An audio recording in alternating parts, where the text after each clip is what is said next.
सोचिए, जिस जानवर को आज हम दूध के लिए पालते हैं, वो कभी इतना ताकतवर था कि जंगल के बड़े शिकारी भी उससे डरते थे।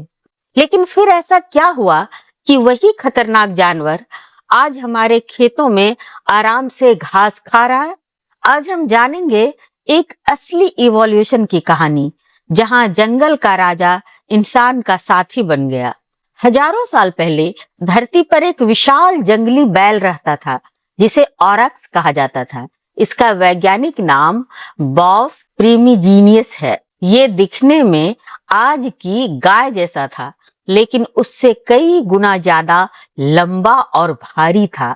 वह बहुत तेज और ताकतवर भी था, और सबसे खास बात, उसके सींग खूब लंबे और मुड़े हुए थे, जो बहुत खतरनाक दिखते थे। एक ऑरक्स की ऊंचाई लगभग 6 फीट होती थी, यानी एक इंसान से भी ज्यादा बड़ा। ऑरक्स यूरोप, एशिया और अफ्रीका के जंगलों में घूमता था, और यह झुंड में रहता था, लेकिन यह बहुत आक्रामक होता था। अगर कोई इंसान इसके सामने आ जाए तो बचना नामुमकिन था। उसकी स्पीड और ताकत ऐसी थी कि शिकारी जानवर भी सोचकर हमला करते थे। पुराने समय में जब इंसान के पास एडवांस्ड हथियार नहीं थे, तब ऑरक्स का शिकार करना एक बहुत बड़ा चैलेंज था। यही वजह है कि पुरानी गुफाओं में ऑरक्स की तस्वीरें मिलती हैं। जब इंसानों के पास लिखने की भाषा नहीं थी, तब वो अपनी बातें तस्वीरों से बताते थे। आज हम पुरानी गुफाओं में सबसे ज्यादा तस्वीर ऑरक्स की देखते हैं। अगर कोई इंसान ऑरक्स के सामने आ जाए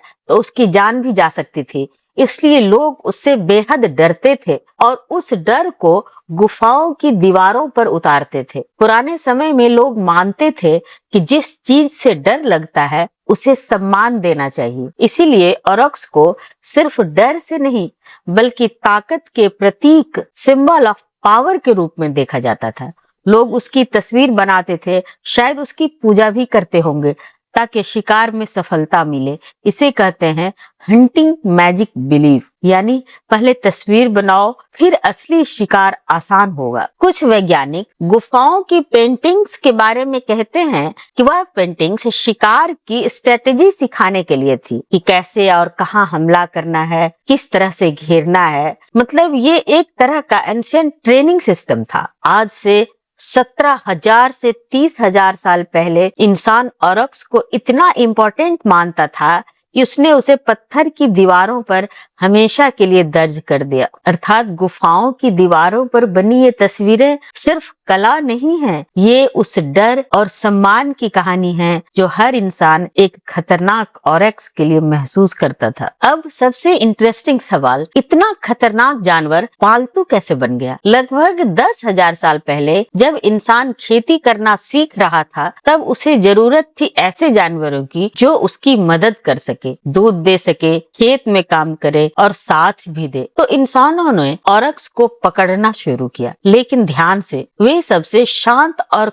कम गुस्से वाले ऑरक्स को चुनते थे। फिर उन्हें पालते, उनकी देखभाल करते और उनके बच्चों को भी पालते। धीरे धीरे हर पीढ़ी में जानवर थोड़ा और शांत होता गया। इस प्रोसेस को कहते हैं डोमेस्टिकेशन, यानी इंसान ने नेचुरल सिलेक्शन को कंट्रोल किया और अपनी जरूरत के हिसाब से जानवर बदल दिया। वैज्ञानिकों ने पाया है कि आज की गाय का डीएनए ऑरक्स से काफी मिलता है, यानी आज की गाय असल में उसी जंगली योद्धा की वंशज है। लेकिन एक दुखद सच भी है, ऑरक्स आज दुनिया में मौजूद नहीं है। क्यों? इसके दो बड़े कारण हैं। ज्यादा शिकार और जंगलों की कटाई। इंसानों ने इसे ज्यादा मांस और खाल के लिए प्रयोग किया। खेती और शहरों के लिए जंगल खत्म हो गए और ऑरक्स का घर भी खत्म हो गया, और धीरे धीरे उनकी संख्या कम होती गई। और आखिरकार 1627 में पोलैंड के जैक्टोरो फॉरेस्ट में आखिरी ऑरक्स मर गया। अगर आज की गाय